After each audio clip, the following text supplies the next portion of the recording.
Hello, my name is Renine Reynoso Royer. I'm an admission counselor for Washington State University.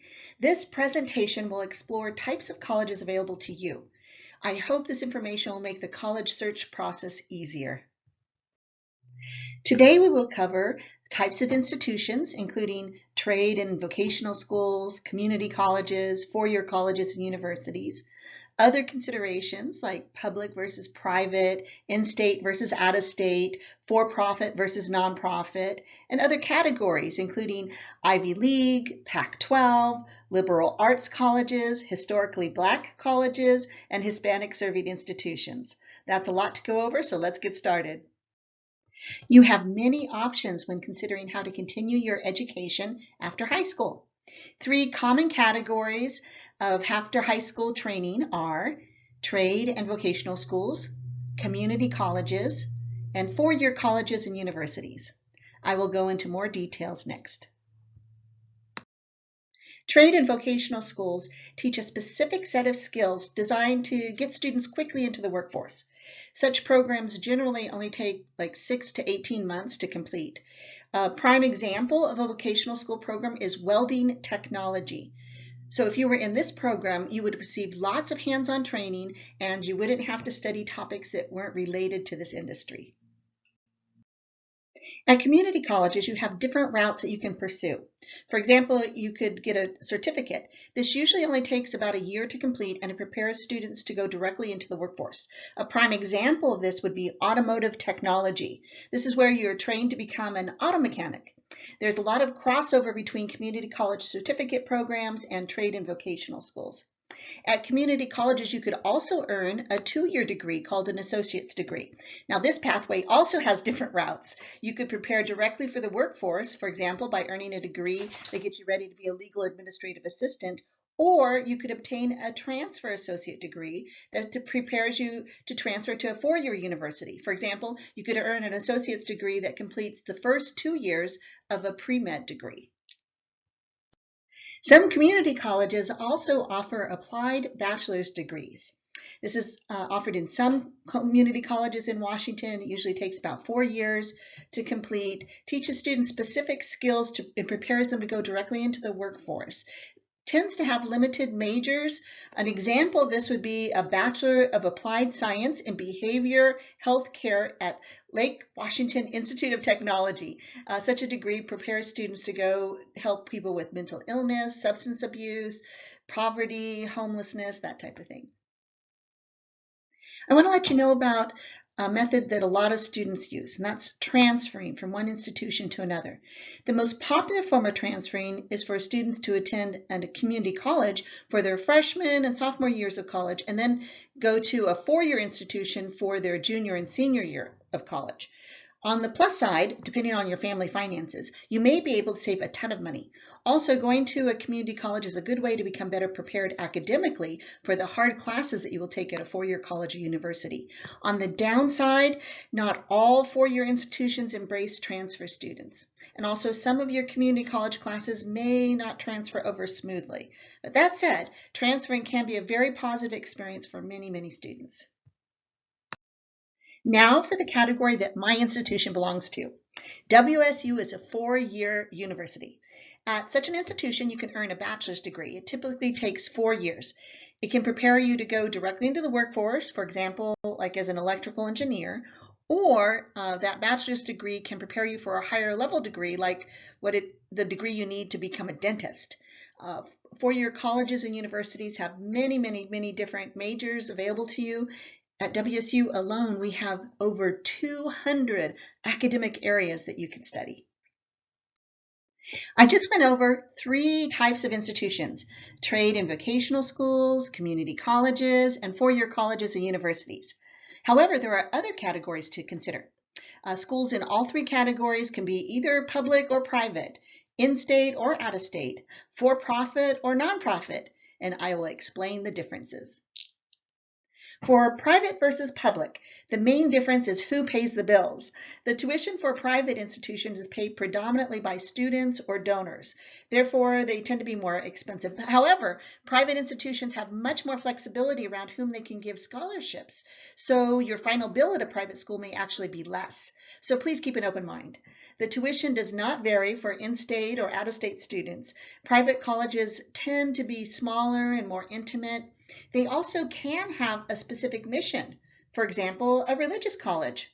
A prime example of that is Gonzaga University in Spokane, Washington. Students of all different faiths can apply, but it is a Catholic institution. Public institutions, on the other hand, tend to be less expensive. That's because the tuition is partially funded by taxpayer dollars. Public institutions tend to be larger, and generally public institutions charge out-of-state students more for their tuition. A prime example of a public institution is my institution, Washington State University. Our largest campus is located in Pullman, Washington. With public schools, the tuition may vary greatly depending on if you attend an in-state or an out-of-state college. My institution, Washington State University, is in-state. So as a Washington resident, you would pay less than students from other states. For example, this year, the 22-23 school year, a Washington resident will pay $11,266, not considering any scholarships or financial aid. Tuition for students from all other states is $26,950. Again, not taking into account any scholarships or financial aid such students may be offered. Typically, at an out-of-state school, students pay more for tuition. For example, at Oregon State University for the 22-23 school year, Oregon residents will pay $13,191, and you, as a Washington resident, would pay $34,983. But again, that's not taking into account any scholarships or financial aid that you might receive. Another comparison is for-profit versus nonprofit. For-profits are private colleges that are also businesses.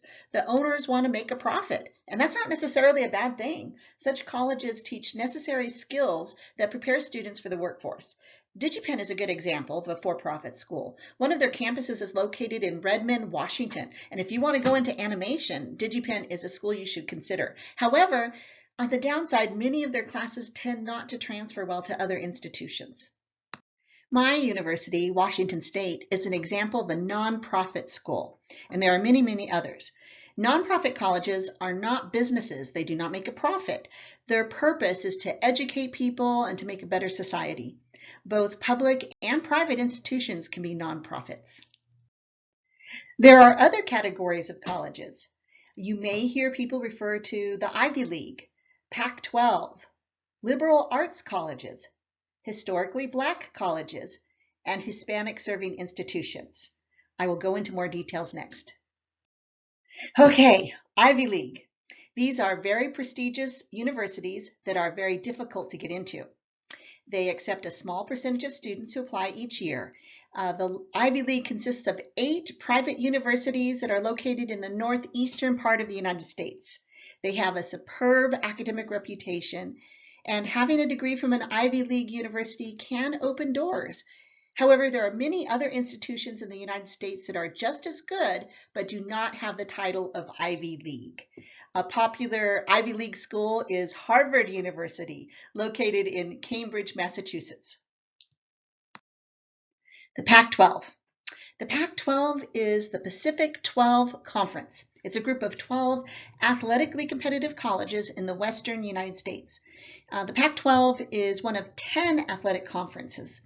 There are 28 different sports in the Pac-12, including football, baseball, basketball, and even golf. The current Pac-12 members are Arizona State, Oregon State University, Stanford, University of Oregon, UC Berkeley, UCLA, University of Southern California, University of Washington, University of Arizona, University of Colorado, University of Utah, and of course my very own institution, Washington State University. A liberal arts college focuses on providing a solid educational foundation. Students there don't focus as much on majors, but tend to explore a variety of topics. Such schools they really want to create a generally well-rounded great thinker. Liberal arts colleges tend to be smaller. Most are private, but some are public. A prime example of a liberal arts college is Reed College, located in Portland, Oregon. Historically Black colleges focused on teaching African American students. There are 107 of these in the United States, mostly located in the Midwest and the Eastern United States. Such colleges must have been established prior to the 1964 passage of the Civil Rights Act. Nowadays, students from any race or ethnicity are encouraged to apply. However, the majority of students are still African American. Hispanic serving institutions are colleges where at least 25% of the student population are Hispanic or Latinx. Such institutions must be nonprofit, but both private and public colleges have earned that distinction. Hispanic serving institutions can be either a 2-year or a 4-year institution. There are over 500 in the United States. Students of all races and ethnicities are encouraged to apply. A prime example of a Hispanic serving institution is Sonoma State University, located in Northern California in the city of Sonoma. You have a lot of options as to how to get additional education after high school. You can select a trade and vocational school, a community college, or a 4-year institution. Your choice can be either public or private. You can stay in the state of Washington or venture out to attend an out-of-state college. Your school can be for-profit, nonprofit, Ivy League, Pac-12, a member of some other collegiate athletic conference, or not have any college athletic programs at all. You can choose to attend a historically Black college or a Hispanic serving institution. Whatever you choose, I hope this presentation has helped make the process a little bit easier. So the next step is up to you. You can start delving into the different options and discover which pathway is the right fit for you. Take care and have fun exploring.